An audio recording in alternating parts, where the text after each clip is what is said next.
Hello, Patti. Welcome to the Transformational Learning Summit. Thank you. It's so nice to be here. Yeah, I'm really um, looking forward to our conversation. You have such a long, um, lifelong career history in the work of bringing people together in meaningful ways. And I'd love to start with this question of what does the word transformation mean to you? Mm. Transformation for me is an embodied experience, a knowing that is inseparable from the person themselves. I used to do training that was very transactional. It's kind of how I started working in training, and I knew that I was using a coverage model, right? So I had a bunch of stuff that I needed to impart to this group of people, mostly live, because this was before Zoom. Um, and so I would make sure that I covered the information, especially when I was working for someone else and there was an expectation that they got through the material. That was really unsatisfying for me because I don't think, or I know actually, that people took it as a transaction. I'm going to give you something. You're going to receive it in whatever way. And you'll take the slides or the notebook and put them back in your office or your cubicle, and it will never have meaning for you again. And when you're in a hot spot or a difficult situation, it's not going to come up for you because it's not in you. The Mm. information is separate from you. Um, and so I started doing work about, well, I don't know the year, but for about 10 years, I did work that was more theater-based and experiential and somatic, and people were moving, and we would do things together and then make meaning of it. So it kind of took this model of learning back to when you were a kid, where you Mm. would do something and then learn from it and not hear something that you're supposed to learn and then practice it. It upended that process. And that for me was so much richer. And I think that's transformation. When I leave a training program, for example, and I feel different, I may not have captured every tidbit of information, but I feel different in some way. I know that when I encounter a difficult situation, I have that meaning and that knowing inside of me. I don't need to look to a notebook or a set of slides to find that. That for me is transformational. Mm. That movement from transactional to transformational was very, very important for me. It was a turning point, really. And then when I started to need to go to an online format, I thought this can never happen this way. We can't do this in an online, because a lot of our work was building sculptures, with our bodies and Mm. making meaning out of what we discovered during that, or moving around the room and understanding what privilege is by this process of moving. In the summer of 2015, when the Charleston Massacre took place in a church in Charleston, a young man went to Bible study and shot up a bunch of people, Black people, in that church. A friend of mine called it my summer of rage. And it was because I thought, I've been doing this work. I do a lot of diversity, racism, anti-racism work, that kind of thing. I thought, I've been doing this work for 30 years and here we are. Like, this work has no meaning because here we are again.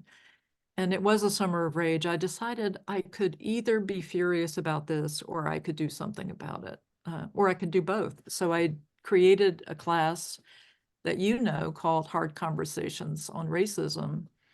And my thought was, I can teach people, I can at least give people an awareness of how race has a part, because people on Facebook were saying, oh, it wasn't race motivated, which made my head explode. So I started this class and I thought, well, I'll just offer it and see what I can do online. I don't think it'll be the same, but it'll be different and hopefully transformational. And it was for a lot of people.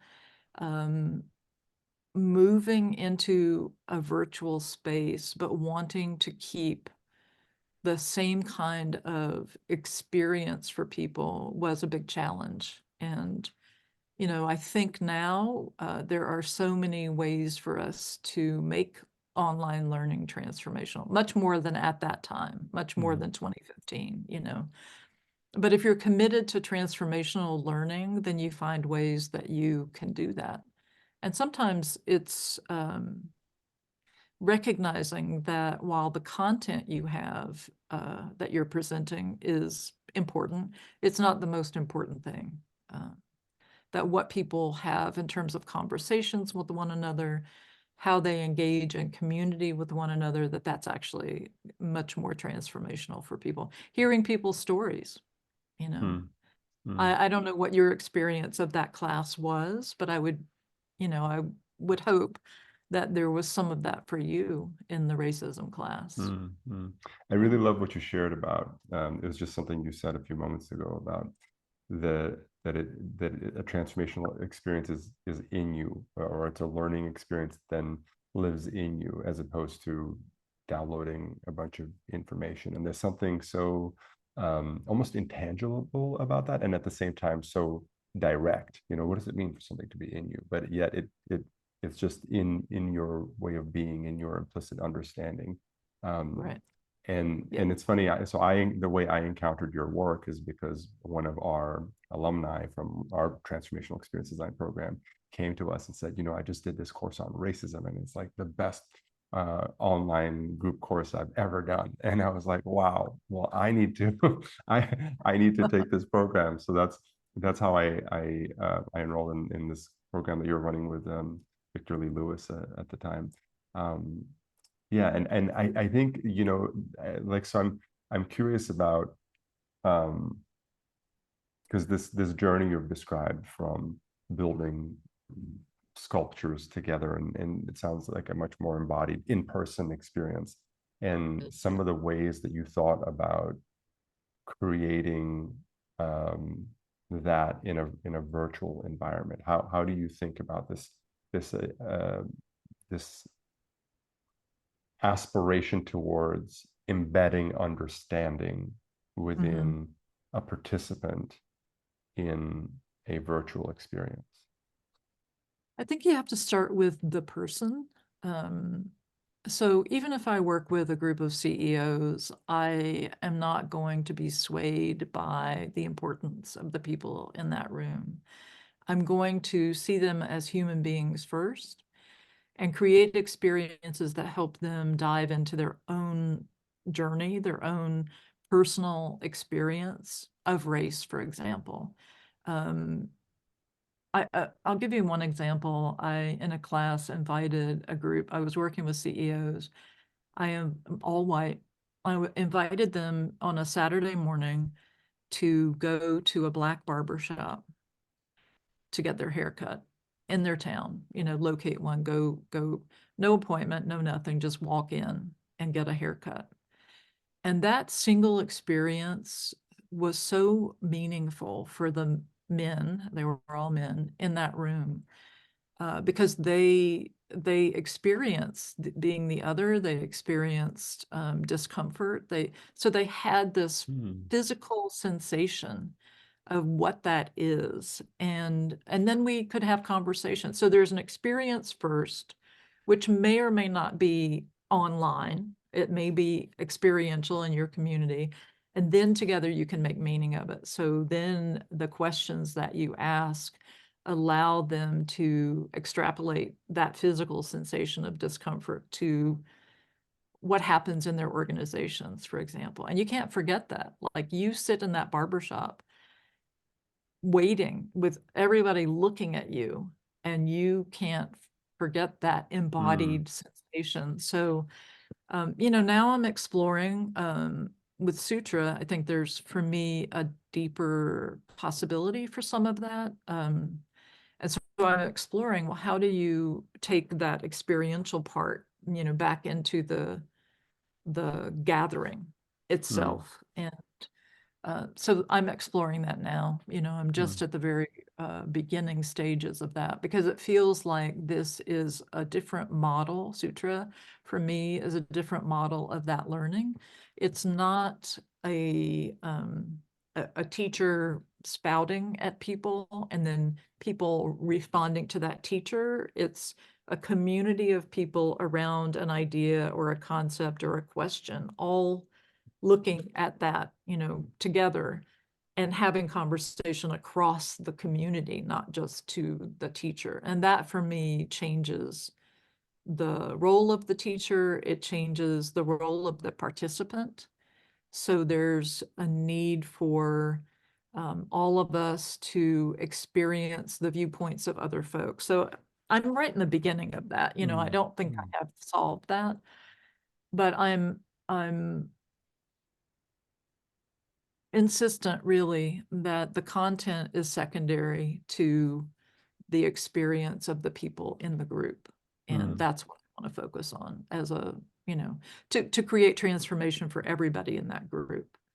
And when you do, when you know that you have created transformation for people, it's spectacular. mm. Can I give you one example? Please, yeah. This was face to face, but it could be true in an online as well. I did just a simple diversity training in Pulaski, Tennessee, which is the birthplace of the KKK, at a Frito-Lay plant. So everybody had their hairnets on and they were making grandma's cookies and Frito-Lay chips and stuff. And this woman, older woman, was in the group and never said a word during the training, not one word, which is fine. It was a day and a half training. Then next year I went back and she was in the group again. She came up to me at a break and she said, there was a model that you used last year that was called, What Difference Does the Difference Make? And she said, I have a granddaughter, 15, she was white, who got pregnant. The father was a Black man, and everybody in our family disowned her, like threw her out literally on the street. And she said, I thought to myself, what difference does this difference make? And she went through went through the model and ended up taking this young girl in. Like she's now living with her grandmother because she was the only one in the family who could see this is not a difference that makes a difference. It doesn't Mm, change anything. And so when you have those experiences, that's what I aim for.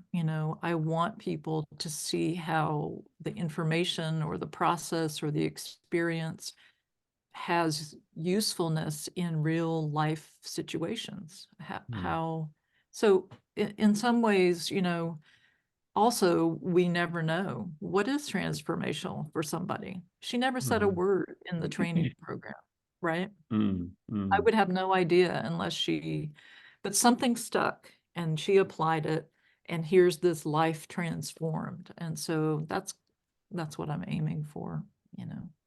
There's so much richness in what you just said. I mean, for one, one thing that comes out for me is the power of a question. The Mhm, power of something like, what difference does this difference make? mhm, And I think everything that we're talking about here is situated in this idea of direct experience and this idea that that direct experience can be going out into a situation like a barbershop where you feel like an outsider and just noticing what happens, or the direct experience can be a conversation or mhm. an opportunity where you hear something from someone else, or the story that's created from that. Like you just shared this story of a woman that lived this question, and that has become a story then Mhm. that can become a direct experience for someone else. They don't, someone else. I think that's the power of these kinds of spaces, is that she can then come into an online space and share that story that actually becomes the direct experience for someone else who doesn't Yeah. necessarily even have to live that. And so there's something really powerful there.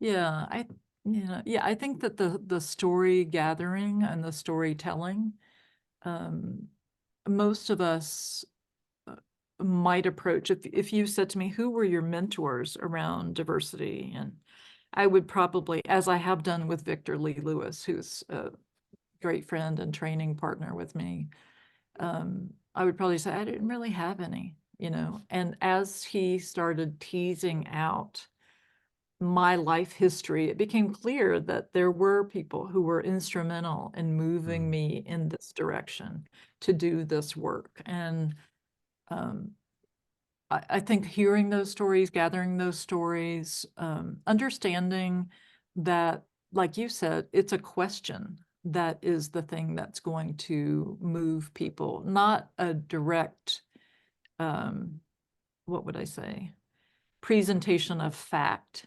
You mm, know, we don't learn that way. We learn through story. And so how can I get people thinking about their own stories, even around things that are supposedly as problematic as, you know, race and racism? Victor taught me something really interesting.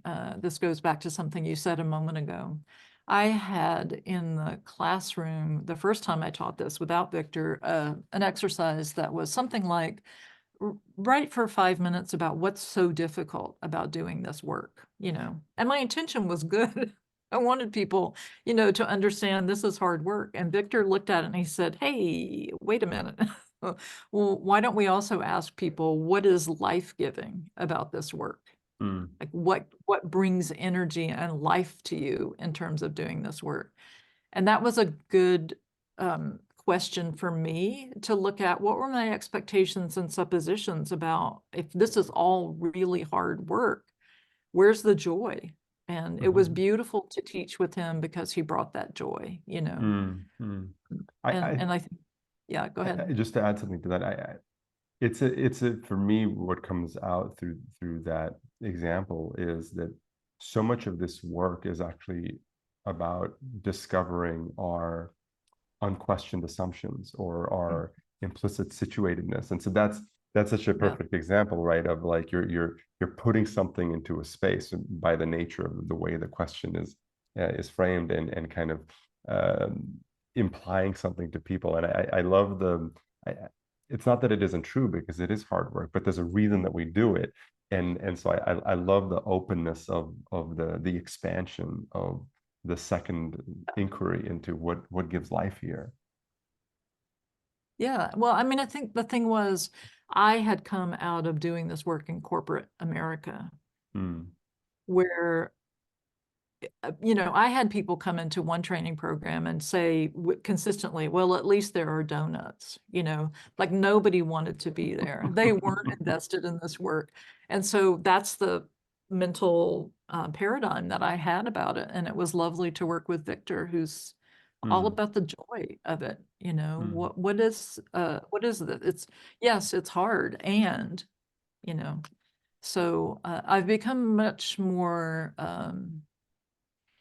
I guess, cognizant of what you said, which is the way I ask any question is going to determine the path that we go down.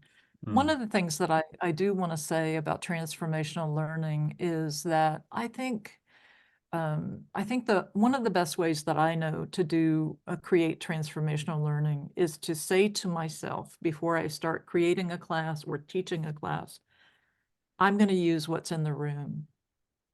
Whatever's in the room in that moment, uh, as I create the online content or as I'm in conversation with people, I'm going to use what's in the room. I know what my arc is. I know where I want folks to go in terms of knowledge or wisdom, but where they are and what we have in that room is what we're going to use. Not my knowledge of something, not my expertise in something, not my ego, right?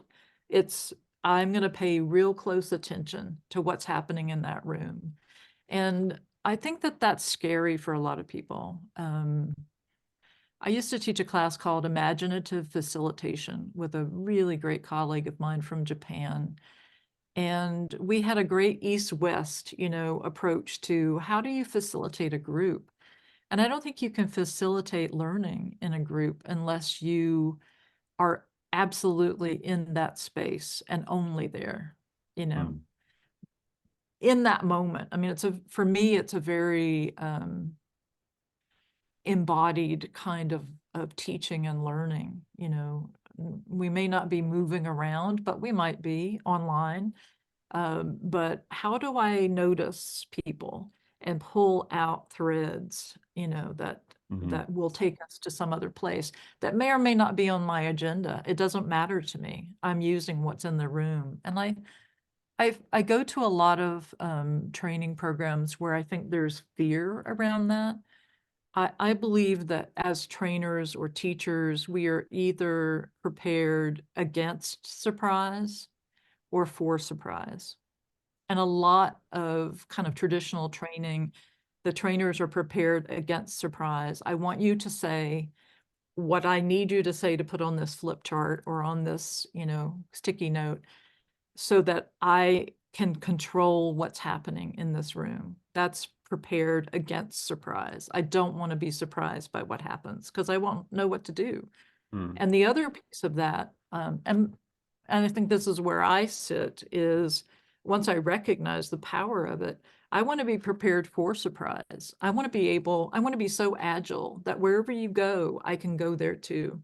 And I might have something to add, or I might bring other people into the conversation, but there's an agility to that. And there's a lack of, what would the word be?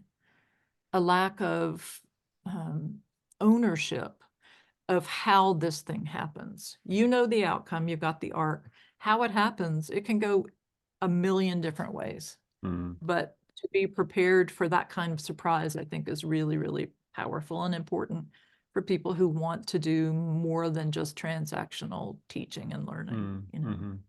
Yeah, I very much resonate with that. One of the things that I often share when running our course is that whatever comes up is what there is to deal with. You know, particularly in the context of a relational program where sensitive things might be coming up. Maybe people are agitated. Maybe there's like a thing that came up in, you know, a challenging conversation or in a small group, and it's easy to look at that and say, that's what we don't want. We want to create a safe space where just that doesn't happen. And I really feel the opposite of that. I say that's the richness of the reality of the human experience. If we get to process that together in a way that doesn't cause a collapse, but rather causes a restoration, that's real learning. That's the best kind of learning. So I always, whenever I think about designing an experience, I think about how do we create a space that can withstand and really be with the truth coming up in one way or another. Yeah. I'm You know how curious. disappointing is when that doesn't happen. Something very pointed is said and the facilitators just move on. Right, Wait, right. wait. What wants to happen here? What wants to happen here is a conversation about what just happened, you know? So, yeah, I And that can almost completely. feel awkward because everybody in the room, it's like this moment when everybody in the room knows that something came up, but then it isn't addressed. We're not going to talk about it. We're No, not gonna, we're we're going to just gonna pretend like that pretend didn't like, right. And that's that, and it's so I'm curious when I forget exactly how you framed it, but that, you know, what you want to work with what's there. happen. How do you think about surfacing that? Like, what is, do you have an approach to, okay, you have a group of people coming together for a course about something related to racism and hard conversations. So how do you think about either the activities or the questions or the process that's going to allow that to emerge? Yeah, I have to know what the end result is that I want. You know, Mm, I'm designing to an end. And and if I know very clearly what that end is in general terms, then I know I have a lot of different ways I can get there. So part of it is experience, you know, it's just having a toolbox of things that could take you there depending on what comes up. And part of it is not being afraid to ask questions. So I want to give an example. This was so striking to me. I was in the racism class. There are, you know, 100 people on it.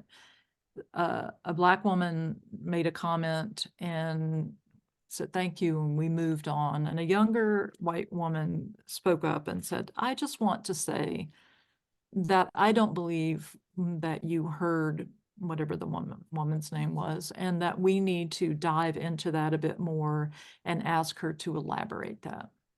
So this is something that happens a lot with people who have become the guardians of people of color in some way.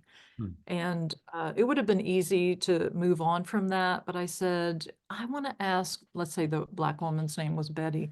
Betty, what's your response to that? And of course, Betty said, I'm a grown-ass woman. If I needed to say more, I would have Hmm. said more. So it became a lovely, and then engage the younger woman. Can you hear what's being said? And what is it about that kind of, I don't know, maternalistic or paternalistic kind of approach that you had? So we had a lovely, lovely conversation about it. I don't like to let those things go because I think Hmm. that's a microaggression for me, Hmm. that kind of caretaking. And I thought that's a learning for the group, you Hmm. know. So, no, but I want both people to remain whole. Hmm. Absolutely. I need them both to remain whole. So whatever I can ask that will make sure that so the young woman was not wrong. She's following a script that, a lot of people talk about. The Black woman was not wrong.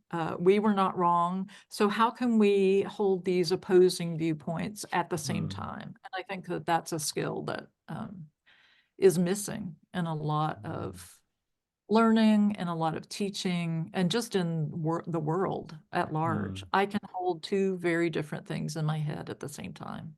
And neither one of those. And the word whole is meaningful to me. I want people to leave whatever training experience, whatever learning experience I provide.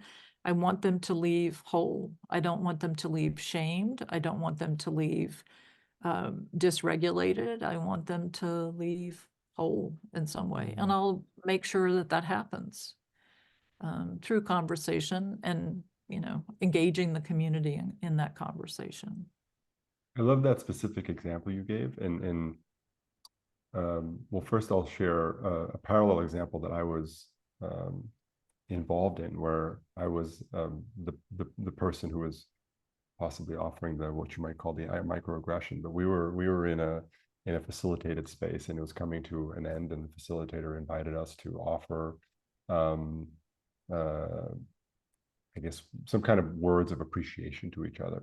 And this was actually, Mm. I had, uh, this was this was my introduction to the world of diversity, equity, and inclusion as a kind of as a space. But Mm. a woman of color that I had the opportunity to be in a number of breakouts with, and so I complimented her, and I shared that she was very articulate. And nobody said anything to me in that moment, but I kind of saw everyone's faces go all weird. And later on, the facilitator reached out to me, and they had a whole thing with me about it. Um, and I was really bothered because I felt that well, first it kind of opened up this whole world of like, what's a microaggression and all that. So I appreciated being introduced to a whole world of. I think that was really also my opening into this whole territory of um, anti-racism and as a direct experience. And so I kind of went off and I read a bunch of books and got into it. And so I appreciated that as what it was, but also on my reflection around how I wished that moment had been handled, was that I wished that it had become an opportunity for in the moment conversation, not this arbitrary of like anytime a white guy says this to a black girl, that it's a microaggression, that there's an opportunity to, because if I had said that to any other person, it would have been fine. Mhm. So and also just obviously a recognition of that it can be difficult for the facilitator to do that. It can be difficult for the facilitator to kind of first be impacted by something that they consider to be really challenging or possibly offensive in their space, and then to kind of have the wherewithal to respond in a way that isn't shaming, isn't blaming, isn't guarding, overly protective of the person who can't answer for themselves, but it really invites the situation into more visibility. Yeah. Well, because you could feel more whole by that. but also other people could learn from that. I mean, I Mm-hmm. think that is the work. I think if you're going to facilitate difficult conversations, you have to be able to hear that, see the response to it, and say, let's take a moment to talk about this, and then engage everybody in that so that she could remain whole, you could, the group could learn. Yeah, I mean, I think that's a lost opportunity for a big learning. It Mm-hmm. feels like there's a secretiveness about it. You're pulled aside later and said, "Hey, by the way, um, that would feel uncomfortable for me if I were in your shoes, Mm-hmm. And It's that's an what I interesting. mean about being prepared for surprise. I am never, as a facilitator, ever going to be able to anticipate what comes out of people's mouths. This is Mm, this is so true. I've seen this so many times. But I can ask questions that will get deeper into what just happened here. mm, And I think as a facilitator, especially around hard conversations, you're the person who has to be the opener of that space for what could be a difficult situation, a difficult mm, conversation. I mean, I think that's the job. If you mm, can't do that, I think learning to do that, there are questions that I rely on over and over and over again that I think in the if I don't know what to say, I can pull one of these up, and it can start a dialogue that at least will address what's in the room because everybody knows what just happened. mm. They all know it. And like you said, I mean, I think as adults, we sort of um, act like things have not happened that have just happened. I have an autistic son. My son, my son is autistic, very literal, and he does not do that. It has been Mm, such a learning for me. He's 20 now, to watch him be okay with that. He's going to process it. He's going to ask questions about it. And I think we would all be better for it mm, if we were able to in that moment say, I want to push pause just for a second. Let's talk about this, or why is that? Or help me understand, your intention in saying that. That's probably where I would have gone with you. mhm, Your mhm, intention was good, the impact was indifferent. So there's a gap between those two, and mm, let's talk about that. There's a lot that goes into that word articulate. I also don't want people to be shamed into not knowing what words are correct, so they say nothing. mhm, I have a friend who has quadriplegia as a result of an accident, and when I'm with Howard, people just it's like the Red Sea just parts. People don't engage because they don't mm, know what to say or how mm, to interact. Can he shake my mm, hand? And so one thing is exposure, have you been around people with quadriplegia? There's an exposure quality to it. But the other is to recognize the humanity of that person, whoever they are, in a way that, again, keeps him whole, keeps you whole in that situation, and doesn't pretend, that mm. nothing has happened. When you Felix will just say to me, "Oh, wait a minute, what just happened? Like, why did you say that?" Or, yeah, this is it's a your very son, refreshing. Yeah, it's a Felix. very refreshing thing. Yeah. Mm. You used the word secretive a few moments ago, and uh, it's making me think of I think one of the challenges, at least that I experience, and I'll take full ownership for this, as a white-bodied human being in a space that's inviting conversation about race, um, is that sometimes it feels there can be like a secret language of things you don't say, obviously, as my example illustrated, and so that can feel like a bit of a minefield, like I don't want to say the wrong thing, and so it's safer for me to disengage than it is to risk something. And I think this is the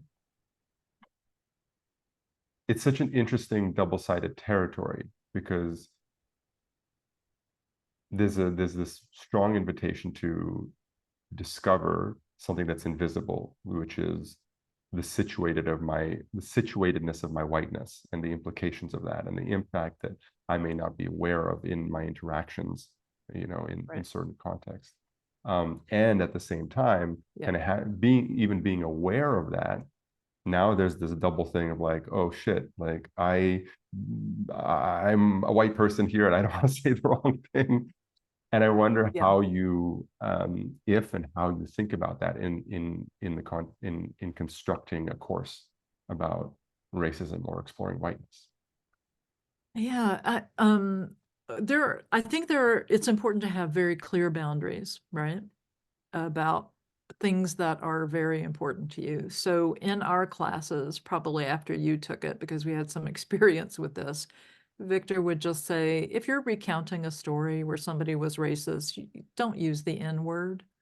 Like, you do not need to use that word. That's violence that you're bringing into this Mm, space. So we just had very few, I think that was the only one, uh, boundaries around which it was such an act of violence for the people of color in the room that we just said no, or I would unmute people if that were coming, I mean, mute people. I think that there's a way to set up a learning space that is often missed. So when I did corporate work, if I were doing a day or 2-day workshop, a good part of the whole morning of the first day is safety building, is creating a space where whatever happens in this space, we're going to deal with it. We're going to talk about it. And I think that that's part of the role. It's the role of the teacher, the trainer, the facilitator to demonstrate that. We want you to say what you need to say. And so the only way through that in the example that you're giving is to know that as a facilitator, you're going to make learning happen if there is that awkward moment, right? mm, So you're not shamed, the other person isn't shamed, but that you use that as a conversation piece. And you don't always, as the facilitator, have to know the answer. Asking questions is a great way for people, um, if that example that you gave had been processed in the moment, you could also have said, you yourself could have said, hey, hold on just a second. I noticed some looks around the room and I'm wondering, what was that about? Did I say something that was, not right? And so everybody takes mutual responsibility for surfacing what's happening around us, what is the thing that just happened? And setting the stage for that and giving permission for that as a facilitator, and even inviting that is a part of that stage setting that has to happen in the very beginning of mm, mm, any learning experience, and truly mean it, like, mm. as a facilitator, not be taken aback by the stuff that comes up. Yeah. How do you approach that safety building? What are some key components of that for you? um I learned I learned I can kind of by osmosis when I do a lot of speeches. I realize as I watched a bunch of them that the first thing that I do is lower my status. And I'm using the word status in the Keith Johnstone improv uh, theater kind of approach, that I, in some way, lower my status to say, hey, I'm not up here. We're all in this conversation together. We don't know where it might go, but we're going to figure it out together. So I give responsibility for co-creating that space to the people in the room, very explicitly. Um, so they're not just looking to me for answers, but they're looking at each other, as well as to me. So in an online space, I ask a lot of questions and talk a lot about what happens when you come to a learning point, and what happens when you come to a space of real learning, not regurgitation of things is there's discomfort. Mm, because you're challenging something that you thought you knew, right? mm, So when you come to a place of a potential real learning, what I know is that you either will judge or learn, but you can't do both those things at the same time. So if you come to a place of discomfort, if you hear something that makes you uncomfortable, that's a potential space of learning for you. It's a hot spot for you.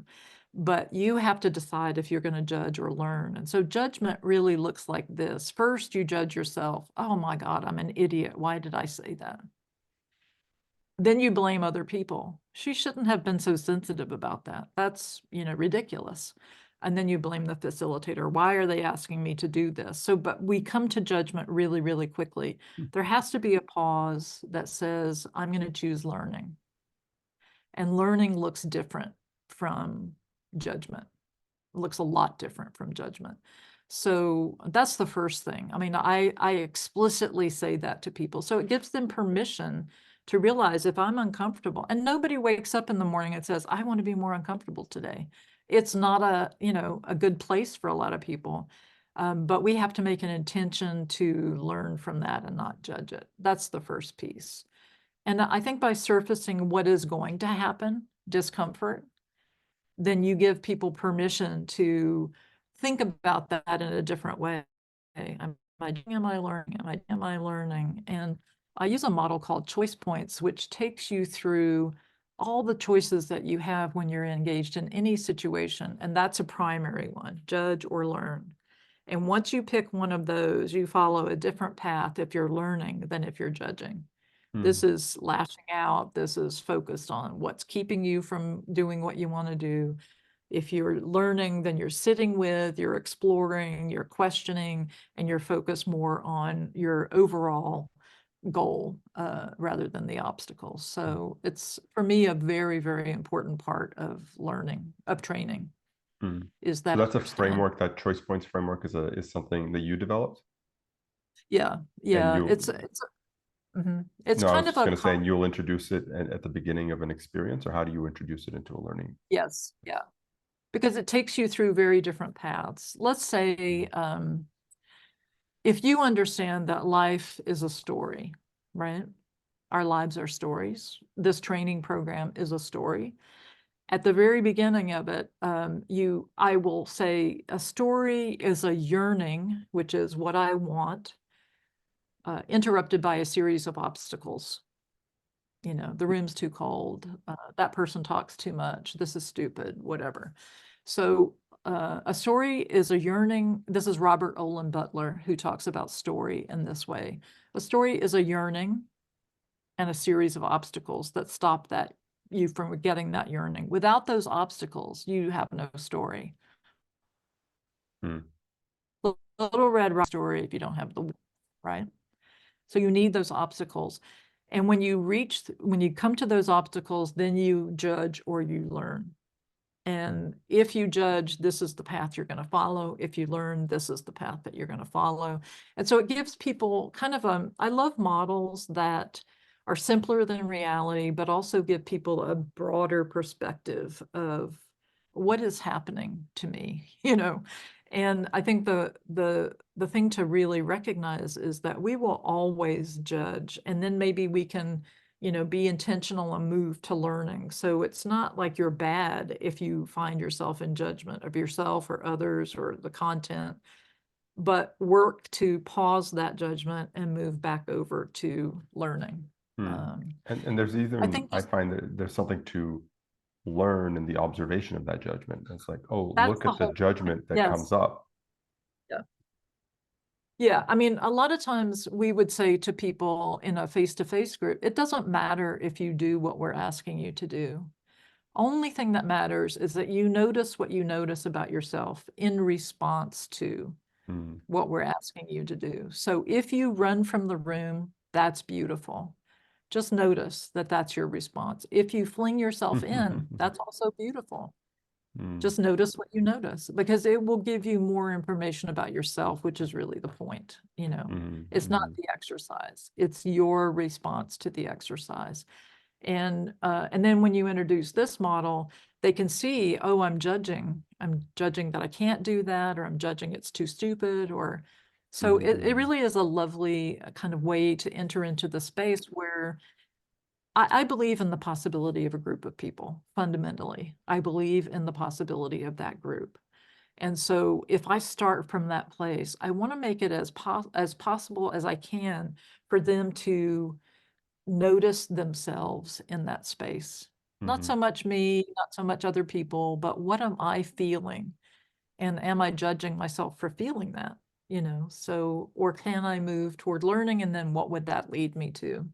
Does that make Mm-hmm. sense, Lorenz? Yeah, and I feel like it really dovetails with what we've been talking about, this aspect of noticing, because earlier we were talking about the direct experience, and the direct experience becomes a learning experience when you notice it, when you go into the barbershop and you notice Yeah. your experience, or you hear the story and you notice what comes up for you. It really reminds me of an activity that my wife and I went through in an in-person program where they created this this really convoluted game that had like 100 different rules, and it was because it was in person. We had to run up and down like 3 flights of stairs to go into different rooms and do all the. It was basically like rigged for you to get really confused and get agitated. And I ended up winning the game. I mean, there was like 10, 15 participants, and my wife Natasha ended up doing really, really poorly. And so as the game was concluding, Natasha sits down in the chair and she starts beating herself up, like speaking it, like really, like I can't believe I missed that, da, da, da, da, da. And then the facilitators are like, notice, notice what's going on. They're like, this is life. Life is rigged with all these unspoken rules and everything that's going on. Notice how, like, what's going on inside you in response to the situation. And it was kind of this like, oh shit. Mhm. This is Not how the I game. talk to myself, right? It's not the game. This is life. So there's something so powerful about, like, whether it's a story, a conversation, or an activity, or an exercise, or your response to a difficult situation. That is all what it is. But the learning is the noticing. That's I think that's the really what we're talking about, It the is. transformation, right? It's not just some content that lands in your head. The noticing is what informs the way of being. Yeah. And that's the transformation. And when Mm, you know that you leave the room with that knowing, mm-hmm, um, that it's not the game, it's how I respond to everything. I do a lot of work around James Carson's work on finite and infinite games. And I think almost everything, like I teach a lot of writing workshops, and I always have this in there because how I think about myself in relation to the world and the game, right? And mm, so what James Carse would say is there are finite games that are played to win. That's the whole purpose of the game. So football, played to win. There are rules, there are referees, there are, things that have to be done, and it's finite. There is a winner and there is a loser. And I think if we think of life or writing or racism work as a finite game, we're going to be constantly frustrated because there is no clear winner there. mm, If we think of these things as an infinite game is played to learn. So fundamentally, it's different. It's not played to win. There is no winner. An infinite game is played to learn and to continue the game. mm, It never ends. mm-hmm, So if I think of writing as, for example, an infinite game, whatever I write, whatever I learn about writing is folded into that process. If I think about racism work as an infinite game, then whatever I am experiencing, however horrible it might seem to me in that moment, if I'm learning from it and not judging it, I'm incorporating that. So I'm incorporating the learning and moving forward. But I think I mean, I see it a lot in myself and I see it a lot in other people. We think that these are finite games, and they're mm-hmm, not. I see training as an infinite game. mm, mm-hmm, There's no, there's no end, there's no winner, there's none of that. Um, I think if we look at learning as opposed to judging as something that we can continue to incorporate, then there's not really failure. We're not setting anybody up to lose because there's no winner either. It's a fascinating work if you haven't read James Clark's Finite and Infinite Games. I think it shifts how we think of mistakes, right? Or how we think of things that didn't go well. It's an infinite game. We incorporate that learning. Mm. For me, that has been transformational, really thinking of life in that way. Mhm. And I think it's really useful for facilitators. You're not playing a game to win it. You're not playing a game for people to spout back to you what you need them to say. You're playing a different kind of a game. Mhm. Mhm. I really resonate with that. Also, just in the context of the practice of facilitation, you know, the many times when I've said something or didn't quite do something the way that I wanted to, or ran a group that didn't quite end up the way that I wanted to, or it ended in some sort of weird, awkward note.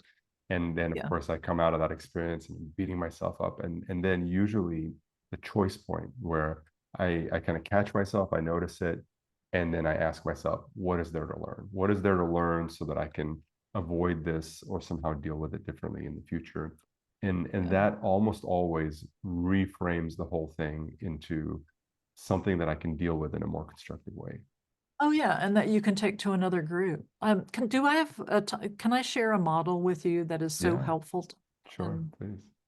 Comes from a consultant named Alan Seal, who does a lot of work on transformation, and it's Is this the something guy I who think wrote about. the coaching to the human soul? Is that there's an Alan No, I Sealer? don't know.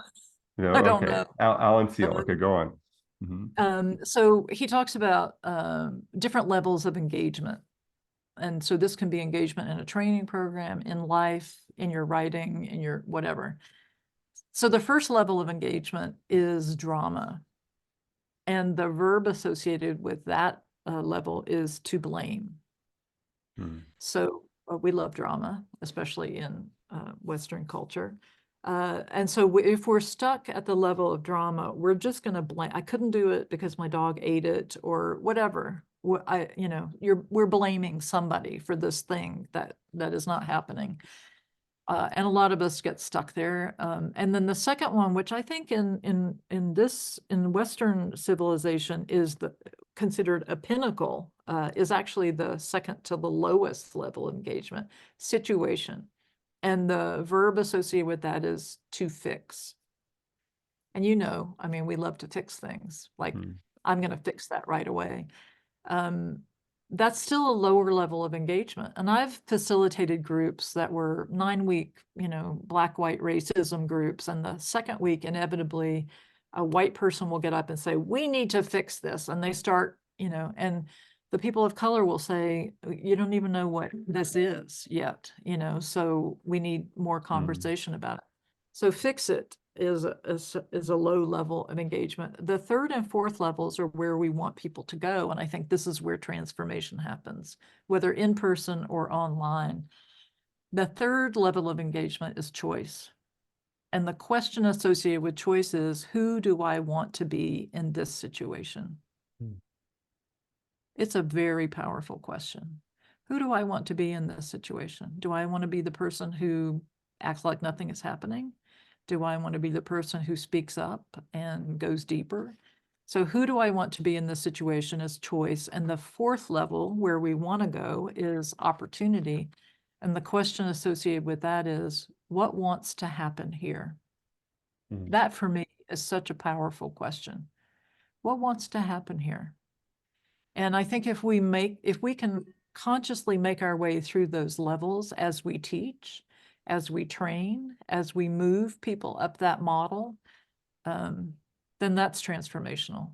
Just Mm. by definition, I think that's transformational because I talk a lot about moral imagination. The application of moral imagination only comes into play when that last question is asked. What wants to happen here? Mhm. And for me, that's really the meat of the questions that we're asking ourselves. What does Mhm. want to happen? Do we want to brush things under the rug? Do we want to really have an honest and open and transparent conversation about what just happened? Yeah. So I think that model for facilitators can be really powerful, a powerful way to ask yourself, where are we? Are we stuck in drama? how can I move this to choice, right? What questions could I ask to move this group into choice and to opportunity? Hmm. And I feel like it's such a multi-dimensional question because first, as a convener, it starts with me. Who am I here? And that for me, I ask myself that, or I try to remember to ask myself that when I enter into any group space or even any of these calls, like who am I in this call? And also to notice who my default self might be. Who's the default self or identity that's showing up here, and who am I? Who am I choosing? Who am I choosing to be? and Yeah. and and then what wants to emerge both in terms of letting go of what I want and listening to a conversation, like what wants to emerge here? Can I be receptive to that? And then Yeah. in a group context in particular, it's like what actually wants to emerge here? How can I be in service of that? And then can I ask that question to the participants? Can that somehow be something that we live together to become receptive to? Not what do we want individually, but what actually wants to emerge here? And it kind of shifts that locus of what's calling the action into a different context that I find is um, yeah, transformative. Yeah, I think it is. It's a beautiful summary of it. I mean, I think the application of moral imagination, which is, how do I take a situation and apply um, something that is in alignment with my values, but that is going to be in some ways disruptive.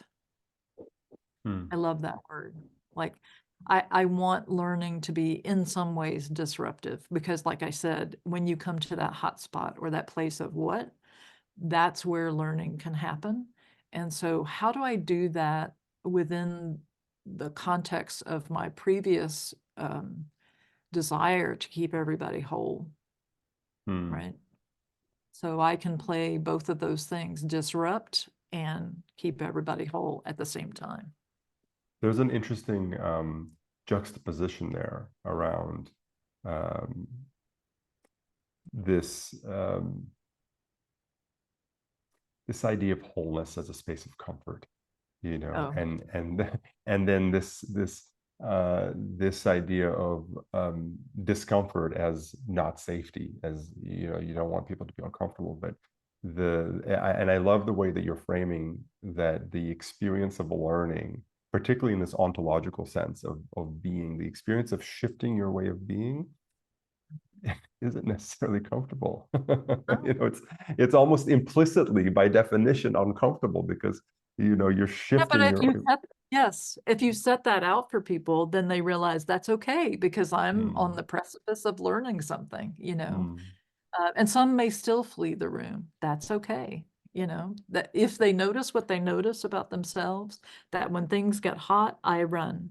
That's a yeah. huge, And it may I've heard not be so healthy. many stories of situations where that's happened. Someone runs, but then that actually becomes the catalyst for their realization that brings them back. It's like, you know what? I saw myself running. I realized this is what I do. Now I'm back. Yeah. But I think putting that, some of that stuff, and I think putting some of that stuff out in front of people so that they have the tools to process that for themselves. Mm, So it's not just running, then they have a way or a frame or a model to say, I need to notice what just happened for me. Right? My cat is joining us, sorry. I need to notice what is happening for me. And if you frame the whole learning experience in that way, that this is your learning and whatever happens is your learning. I mm, worked on Semester at Sea many, many years ago, 1988, and we hit a typhoon 3 or 4 days into the voyage. It was dramatic. It was bad. And we missed a few ports because we had such damage to the ship. And a young guy came up to me, these are college students, and said, I want my money back. This is not Semester at Sea. And I was kind of taken aback because I was like, well, let's go through this a little bit. This is your Semester at Sea. There isn't like a brochure Semester at Sea that's going to be provided for you. This is your experience of semester at sea. And truthfully, hitting a typhoon and having all this hundreds of thousands of dollars worth of damage is a much better story because the obstacle is so clear, right? We're not just going to sail around the world. We're going to hit a typhoon and then we learn from that. So that kind of expectation of comfort or perfection has to be exploded in the very beginning by saying, this may be uncomfortable, you know, but it's your experience of this hour or this day that is the most important. And to give people the tools to do the questioning themselves, you know, I think is really important. Why am I running from this room? What is it about this that's so uncomfortable? What would learning from this look like? That kind of thing. Yeah. Do you have any particular framework or approach that you use for designing questions, working with questions? Like, how do you, like what the question you shared in the beginning, I think it was, what is the difference that makes a difference? Am I saying that correctly? Is this a difference that makes a difference? Is this a difference that makes a difference? Where do you collect these questions? Do you come up with these questions? Do you somehow sit and look for questions that are going to help you get to that destination that you talked about? All of the above, you know. If I really think about myself as learner, I try and tag into what is a question that would open something up in me. It's not a factual question that either you know this or you don't know this. It's an infinite question, right? So, you know, we don't ask yes or no questions, so that's clear. But are there other ways that questions are shutting people down that we don't recognize, you know? And if I'm asking about a particular person's personal experience, then it's always an opportunity for that person to reflect just on that and not feel that they have to have the answer, right? It's also, you know, I'll use an example from graduate school. I was in graduate school for English and art history. And I use a lot of poetry in my work now, and people are scared of poetry because we think we're in 8th grade and there's the teacher saying, what is this about, you know? And the truth is, it's about something different for everybody who reads it, you know? So if I am really asking a group of people to reflect on their experience of something, they can answer from that place. They might not know what the metaphors are. They may not know, but if we're, like I mentioned in the beginning about working with CEOs, I used to be wary of that because I thought I had to like stand up taller and wear a power suit and, you know, do something. I had to be a different person, right? Like you were saying, who's going to show up today, right? It's professional, Patti. And then I realized these are human beings who have childhoods and childhood misbeliefs about the world and all the stuff that the rest of us do. So if I start with them as human beings, I'm in a much better place to go to that higher level of, you know, professional conversation. I don't know if that answers your question, but it's always a matter of, and I do keep list of questions. Yeah, I write everything down. And so I have notebooks and notebooks of questions that have worked, that haven't worked, you know, that didn't open up anything for the group. And Victor Lee Lewis, as I said, taught me, you know, that even my questions can be reframed. So how can I reframe that so that there's a more positive or a more open kind of exploration as a result of that question? Yeah, I love good questions. It really is like the power of a question is that it's empty. And I feel like as human beings, particularly in the Western culture, we really want solid answers. But I feel like the answers to the most meaningful questions are questions.